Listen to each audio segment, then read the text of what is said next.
आज का प्रसंग रावण द्वारा सीता हरण खरदूषण के वध के पश्चात जब शूर्पणखा का बदला पूरा नहीं हुआ तो वह अपने बड़े भाई तथा लंकापति रावण के पास जा पहुंची और न्याय की दुहाई देने लगी। उसने वही बात लंकापति रावण के समक्ष दोहराई कि राम लक्ष्मण ने पंचवटी में उसका अपमान किया और खरदूषण को उसकी पूरी सेना सहित नष्ट कर दिया है। आप जाकर उनसे मेरा बदल लीजिए तथा राम की सुंदर पत्नी सीता को अपहरण करके ले आइए। रावण, जो कि उस समय त्रिलोक विजेता था, इसलिए उसे अपनी शक्तियों पर बहुत अहंकार था। शूर्पणखा की बातें सुनकर रावण ने अपने अहम को और पोषित किया और कहा कि किसी साधारण मानव का ऐसा दुस्साहस कि हमारी बहन का अपमान किया, वह निश्चित ही मृत्यु के लायक है और रावण के हाथों दंड पाने का अधिकारी है।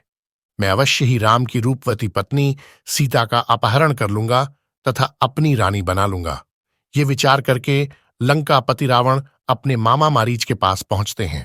मारीच राक्षसी ताड़का का पुत्र था, जो दंडकारण्य वन में श्री राम के हाथों बच निकला था।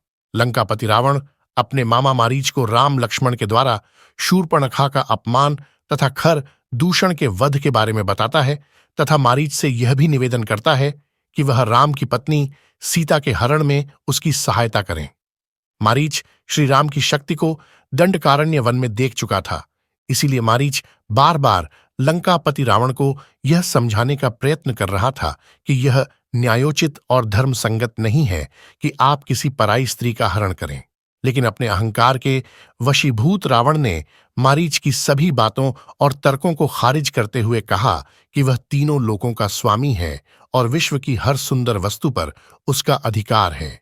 इसके बाद लंकापति रावण मारीच को धमकी देता है कि यदि वह उसकी सहायता नहीं करेगा तो वह उसे मृत्युदंड देगा।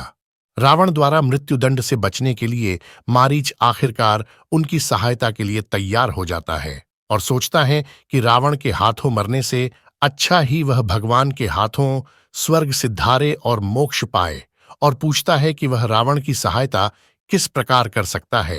तब लंकापति रावण मारीच को कहते हैं कि तुम मायावी हो और एक अद्भुत स्वर्ण मृग हिरण का रूप धारण करो, जिसके सींग सोने के हों तथा जिसकी चमड़ी सुनहरे रंग की हो।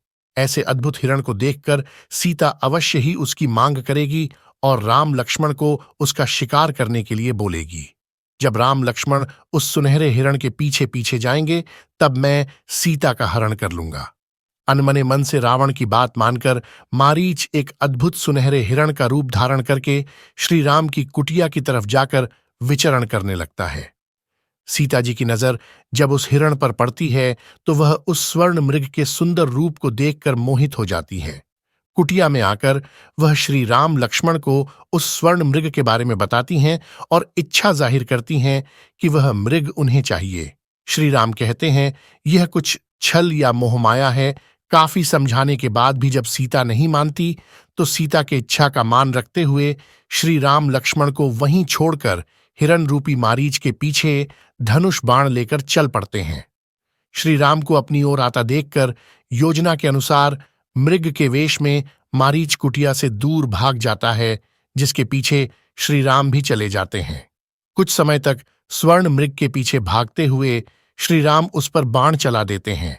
बाण लगते ही मारीच श्री राम के जैसे स्वर में चिल्लाने लगता है, हे सीते हे लक्ष्मण, हे सीते हे लक्ष्मण। श्री राम के स्वर में अपना और लक्ष्मण का नाम सुनकर सीता जी को यही लगता है कि श्री राम पर कोई संकट आ गया है और वह मदद के लिए पुकार रहे हैं। इसलिए सीता जी लक्ष्मण को तुरंत अपने भैया की सहायता के लिए जाने को कहती, लेकिन लक्ष्मण उनकी बात मानने से मना कर देते हैं, क्योंकि लक्ष्मण जी को पता था कि श्री राम का कोई कुछ भी बिगाड़ नहीं सकता, यह किसी असुर की चाल हो सकती है। लेकिन अपने पति के ऐसे स्वर सुनने के बाद सीता जी को शांति नहीं हो रही थी और वह लक्ष्मण को बार बार जाने के लिए कहती है। जब लक्ष्मण नहीं मानते तो वह उन्हें अपशब्द कहने लगती हैं। अंत में लक्ष्मण जी के पास कोई और रास्ता नहीं होता, इसलिए वह सीता जी की सुरक्षा के लिए कुटिया के दहलीज के पास एक रेखा खींच देते हैं और बोलते हैं कि जो भी इस रेखा को पार करने की कोशिश करेगा वह जलकर भस्म हो जाएगा। अंत में लक्ष्मण जाते जाते माता सीता से कहते हैं कि आप कितनी भी विकट परिस्थिति में इस रेखा को पार नहीं करेंगी।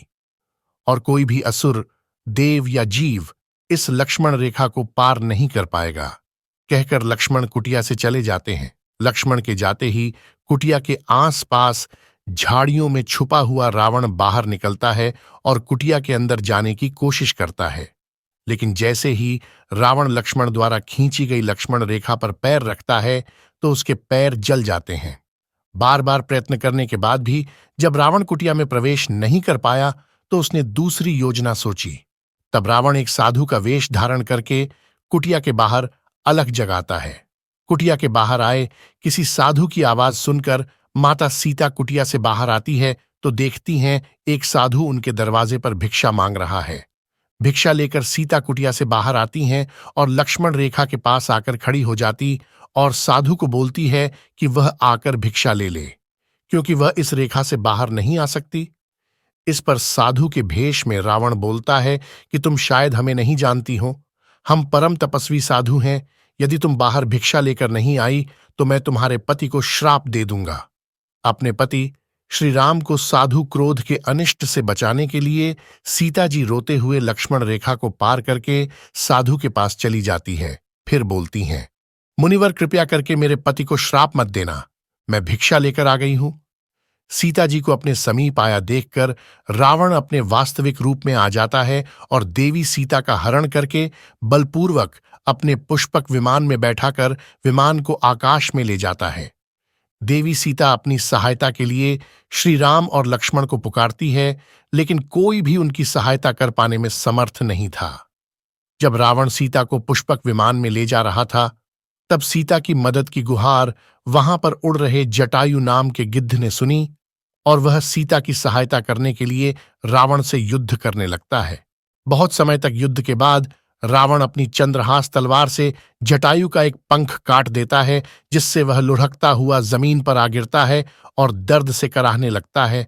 जब कुछ भी ना हो पाया तो सीता जी अपने पल्लू का एक टुकड़ा फाड़कर अपने सारे जेवर उसमें बांधकर नीचे ऋष्यमुख पर्वत पर फेंक देती है तथा फिर मदद की गुहार लगाते हुए कहती कि यदि उनके प्रभु श्री राम उन्हें ढूंढते हुए आए तो कहना कि मुझे रावण उठाकर ले गया है। इस प्रकार रावण सीता माता का हरण कर लंका ले जाता है। अगले प्रसंग में हम देखेंगे हनुमान सुग्रीव मिलन